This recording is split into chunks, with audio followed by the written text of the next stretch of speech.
Good morning, everybody. Welcome back. Terrence Hallman of Scott Selections here for Thursday, November 10th. For again today's play of the day, quick recap of what happened yesterday. We had a nice winner in basketball with the Trailblazers minus 4.5 at minus 110 on DraftKings. Was a terrible line. The line ended up closing at 1.5 for 2. Portland announced that Jeremy Grant and Nurkic would be missing the game in the middle of the afternoon, which was unfortunate, but luckily did not matter as Portland dominated the late third, early fourth quarter, opened up a decent lead and coasted to a nice 10-point win. So a nice winner for us in front of the winner here on Thursday. And for today's play that are going to stay with the NBA, we'll get a matchup between the Sixers and the Hawks taking place at around 7:30 p.m. Eastern Time. And for this matchup, we're going to take a total in this one. We're going to take the under 222.5 at minus 110 on DraftKings. Time recording of 1:30 a.m.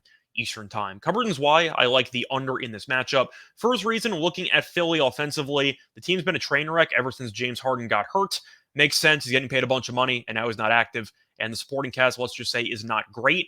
But each of Philadelphia's last two games have had less than 211 points, and Philly has scored less than 105 in each of those two games. They had a 188 victory over the Suns, had a 106-104 loss to the Knicks. But to go through the actual pace of numbers for Philly, they're very, very slow. Philly's actually second slowest in the league in terms of pace. They rank 29th, and it makes sense when you have Embiid as your best player, who's really not great at running in the open floor. They need to play in the half court to make sure Embiid's heavily involved in the offense. A lot of isolation, takes up a lot of clock, and I do think that'll kill the overall pace of this game.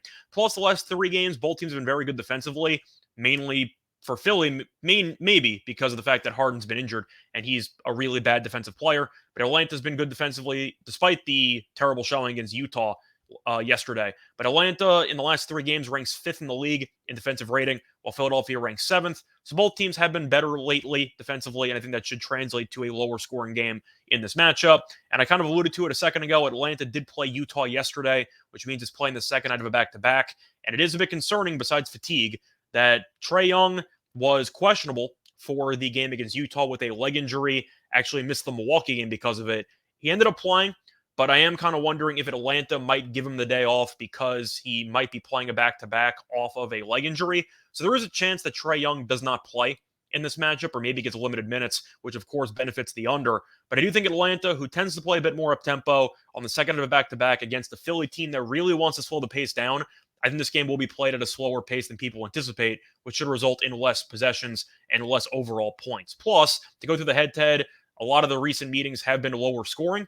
5 of the last 6 meetings have had less than 217 points. We know Philly's going to try to feed Embiid a lot. You go through the overall roster, they really don't have many other options. We know Maxi's been very good this season, and of course, he is the main guard now that Harden is injured. But to go through the other players in the lineup, they're really a train wreck.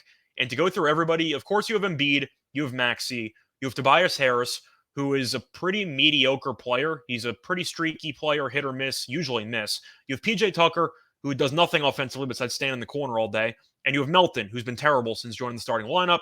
For the bench, you have Niang, you have Paul Reed, you have Matisse Thybulle, and you also have Milton.